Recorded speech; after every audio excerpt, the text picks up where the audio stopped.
So curing cancer seems like something that would happen in the hospitals or the clinics in your doctor's office, not in computer labs. In this space here we saw before, Watson for oncology. But applying analytics to human DNA and DNA of cancer cells is a promising frontier of cancer research, as we've heard and seen this week. It can help patients get the best treatment for the type of cancer they have, minimize the negative impact of that treatment on them, and ultimately save lives. The huge size, though, of the data sets and the complexity of sharing those data sets among researchers threatens to put the brakes on progress. But the experts who are committed to the cure are racing to the finish line. Please welcome Doctors Clifford Hudis, Ken Robert Smith, and Greg Simon.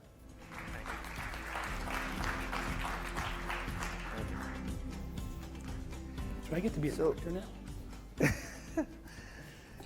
So I want to start with an abject lesson.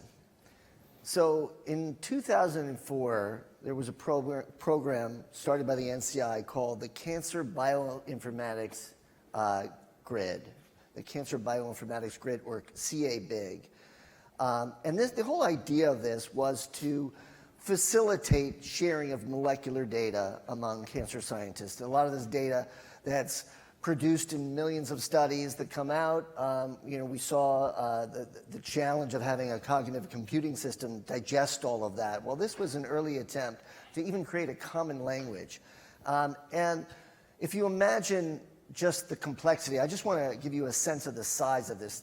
Let's say you want to see the change in expression data, gene expression data of 20,000 genes in, say, 100 tumor samples.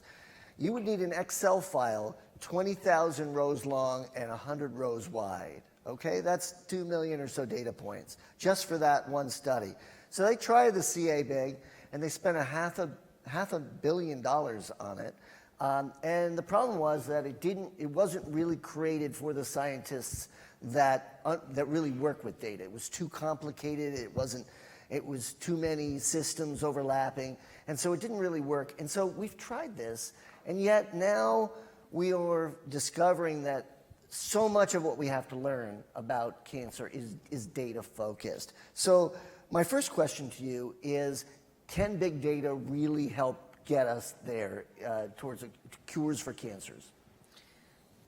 You're asking me? I'm asking Cliff Hudis right now. So first of all, thank you very much. And for those of you who don't know, it's always a really special treat for me to be with Cliff because it's the only time there are two Cliffs in one That's true. room. Yeah. Anyway, so I actually don't know who you're asking when you say Cliff. Yeah. Look, I think that whether or not the answer to cancer, the cures, resides in big data is a little bit beside the point in this sense. We now have a massive collection of data, and it's more than the omics that you were talking about. We have massive amounts of clinical data, and we have a mandate to develop precision medicine, which I'll remind everybody is about genes, but it's also about lifestyle, and it's also about environment. And we tend not to focus on those things. So the only way we're going to get all of those columns into the spreadsheet is to build big data sets and begin to explore them. Now, as difficult as the interoperability question has been, the data now exists, and I think that the know-how is there to begin to assemble big data sets and bring medicine and research towards, I won't say all the way up to, but towards the direction of the rest of the digital economy. We lag horribly behind it, and we haven't begun adequately, in my opinion, to scratch the surface of what we could deliver. I don't want to overhype it, though. Do I really believe that the cure for ovary cancer resides in the fact that there'll be some collection of patients with a genetic alteration and coincident administration of a beta blocker? I actually don't. Yeah. But something's in there. You know, you mentioned omics. I just want to get the audience to, so we're genomics, there's proteomics, metabolomics, studying the data in our bacterial, in our gut bacteria. We've got kinomics. We've got all sorts of other omics, and each one of these has gajillions of data points. and many of them are characterized differently. They're gotten on different machines using different algorithms, and much of it isn't really comparative, is it, Greg? I mean, Well, what big data? We have in the health system basically insider trading. I know something you don't know, you know something I don't know. When I need to know what you know, I call you, I email you, you fax me stuff. Big data is right now the big yellow object everybody's in love with, but we still live in an information scarce medical world compared to, in finance, in the 1920s, they created, going back to the 1920s, at the University of Chicago, you can find every stock transaction ever done between then and now. And yet you can't get your medical records out of your hospital.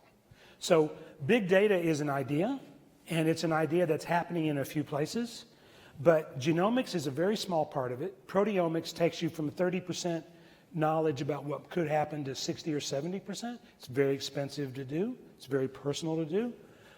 When the vice president cut the ribbon, so to speak, on the genomic data commons at the University of Chicago, that's just raw genomic data from the Cancer Genome Atlas. There were 14,000 people. Now there are 32,000 people, soon to be several 100,000 people. It's been accessed 5 million times since June. That's the good news. The bad news is when they started the Cancer Genome Atlas, they spent $100 million to get data from 50,000 people, 24,000 people. Half of it was not usable. So big data is right in the middle of bad data being created by lack of pathology standards and lack of medical standards, and lack of transmission of the data ubiquitously, instantly, the way we do with financial data, the way we do with weather data, you name it. So can it make a difference? Yes, but we have to change the culture of sharing information because our ability to share is far outpaced our attitude about sharing. So, and part of that is standardization. And my friend Dave Agus likes to say, what are you talking about? The cancer people love standards. That's why they have so many standards for the same thing. And so, Ken, I know that this is something that you wrestle with. There are multiple names for the same things, multiple ways of measuring and quantifying, multiple systems for analyzing. Talk a little bit about that challenge on a day-to-day basis. So what we do at the University of Utah is that we think we've made some great progress with big data. We are certainly engaged in the collection and storing of genomics and proteomics and metabolomics. We also, though, have another interesting aspect to how we approach prevention and risk assessment. And in our particular case, we're a little bit more Indiana Jones than maybe the other efforts in that I haven't heard so much of this in our discussion at this conference yet, but in terms of family history. So we work and live in Salt Lake City.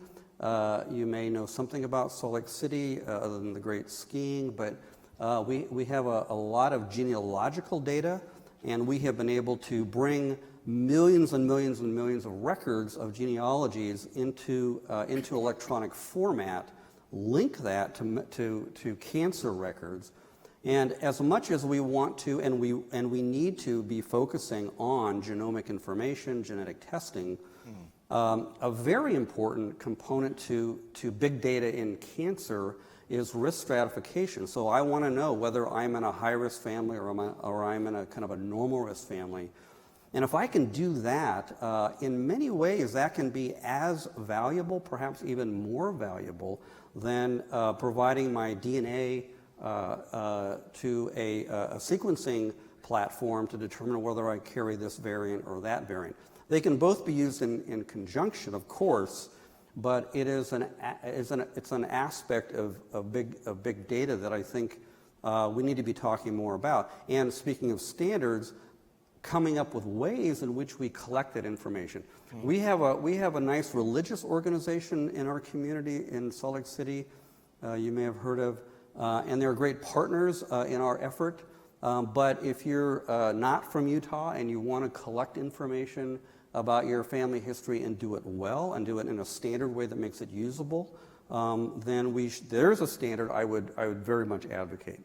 You know, you both touch on, Ken and Cliff, you both touched on this idea of the need for data outside of genomics and proteomics and the hard stuff. But do medical scientists today kind of have a bias, that sort of gene jockey mentality? If it's not hard science, if we didn't figure it out with a machine, then it's not really worthwhile? Because a lot of when we look at some of this is that it's hard to do gather data about environmental exposures and lifestyle and family history. And I'd love you to. So I do think there is an inherent bias, but ironically, as challenging as it is, it's because the genomics are easy. I mean, in the sense, if you do sequencing, you pick a set of genes, you run a panel, you presumably develop a reliable way to do the test, it's reproducible, you can byte code that, right? It's a 0 and a 1. What gets a whole lot harder is what else has influenced that set of genes in terms of their expression. Yesterday, sort of blew my mind, but we saw Deepak Chopra tell us that meditation actually regulates gene expression. So that brings you to the omics that come downstream of the genomics that are in a tumor. We are not going to solve all of our problems only by focusing on the mechanistic. We do need the rest of this information for at least some situations, not for all.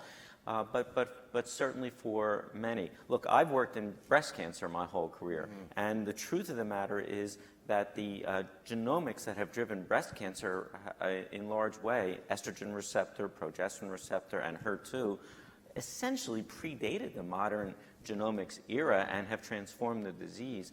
But we haven't gotten so much yet out of the modern era of genomics in that disease in contrast to others. So I do think we need to do it. And I will say that's why we at ASCO have made this investment in CancerLink and pulling together all of this data.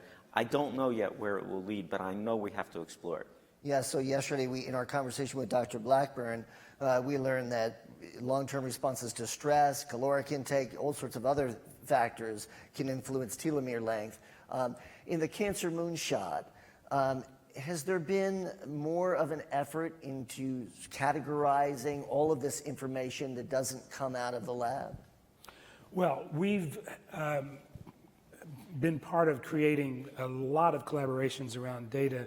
There's a proteogenomics project with the DoD and the DOE and the NCI with the Genomic Data Commons I mentioned earlier. We have a very simple program on Facebook called CancerBase. All of our cancer statistical data is 5 years looking backwards. So you go to cancerbase.org on Facebook and it says, do you have cancer? What kind do you have? What stage are you in? Where do you live? And it creates a global map of people with your cancer, where they live, and the second and third phase of that program will tell you how those other people are being treated so that you can compare what your situation is with them. Because some of the most important big data is what happened to your parents and where do you live. Those two pieces of information are more important than all your genome unless you have a single gene disease, which you probably got from your parents who had the same thing. If you don't know what happened to your parents and we don't know where you live, then we're not going to intervene in the right way at the right time. You know, it's funny, if you follow some of the election coverage, there's been reports of companies like Catalyst, which have, down to the level doorbell analysis of every voter, whether they voted, what party registration, but also where they voted in previous, what magazines they subscribe to. We have that for voters, but we don't have that for cancer history. I mean, Ken, you've been working with the most, not homogenous, but a group of people that have been consented to a lot of data information and personal information about themselves. How unusual is that? How do we export that model to other sort of public research? So what we've tried to do in Utah is to, both for the purposes of addressing cancer, but really for most of the serious diseases, is to try to marshal all of the data that we can legitimately have access to. Interestingly, you mentioned voting. We have agreements with our voter registration office in Utah to get all of the voter registration data from the population. We also get it for all the driver's license holders in the state of Utah, and we have a legal system for doing this. And I mention this only because the insights about where the risks are for cancer or any other disease can really come from almost any type of data. So you mentioned about knowing what your parents' risk was and where you live. Well, we need to be able to look wherever we can look to get that information. And so our strategy has been to develop these relationships with our departments of health and other organizations so that they are able to share the data with us. We create this amazing connection of all the data, and you can create that big data sphere that you can query. And there are I'll call it peculiar streams of data that you may not have thought about that would go into it for the purposes of doing cancer surveillance, but they all contribute to it. So if I know where you vote, I know what district you're in, I know where you live, and from that I can attribute a great deal of information about you, and that's another piece of information. So we're trying to go from the genome to the menome. And learn as much about you as we can. And just to be clear, we are very sensitive. You mentioned consent earlier, so we have all sorts of protections about how we do that in a way that makes everybody comfortable and provides the benefit. So in a moment, I want to engage the audience here in questions and exchange. But I want to say that from the Utah population data bank that you got, I mean, we discovered the loci for the breast cancer gene, BRCA1 and 2. They came from studying these populations in depth. So, I mean, phenomenal discoveries that came out of this. Do you see, are there other examples of that where we've had that kind of, dramatic discovery from this? Cliff? Well, I don't know of an equally impressive homogeneous population like Utah, which is what enabled those discoveries. There are, of course, certain SNPs, single nucleotide polymorphisms, that have been traced to populations, and they can be associated, obviously, with traits, whether it's response to a specific class of drug or another enzymatic activity. But I don't know of FAP, maybe you would FAP and AFAP. Familial polyposis, the kind of colon cancer, yeah. But out of which population then? Well, there's a particular genetic syndrome, FAP, familial adenomatous polyposis, and there's an attenuated version which was actually discovered based on our database. Okay. And we also Utah. If I could have brought my 60 slide deck show of all of our genetic discoveries, there have been others, P53. There have been some others that have been have actually changed the standard of care. But BRCA1 is probably the most prominent. Okay. So I have any questions out there? Do I see a hand right there? Ann Barker. Yeah. Ann Barker, Arizona State University, formerly the National Cancer Institute. So I think this is for everybody, but as the architect of the Cancer Genome Atlas, what we learned very quickly was that no single individual could analyze that data. So for each of the cancers, it took 30 to 40 people to analyze the data. So, just aggregating data isn't going to take us very far unless we know how to functionalize it. And I don't see that many people, certainly within the oncology community, do this. So what is our answer here? How do we make sense of this? How do we actually bring, especially the omics data, I love the meome idea, together with the individual, so that we can combine clinical data and the kind of genomics data and what other data that's going to be important to actually tell us something about what these kind of genomic changes actually mean to people. And I think that's where we're stopped right now, actually. So I agree. I think there are multiple levels to the question you ask. One is understanding the associations, trends, and meaning. The other is the biology, which is what I think you were hinting at in the second part. For the first part, I think that what we need are multidisciplinary collaborations outside of our field. And without being specific, I will tell you, when we crossed 1 million records in CancerLink, some of the incoming emails and queries we got were from people from very disparate fields who are used to dealing with, as they describe it, big stinking piles of smelly data.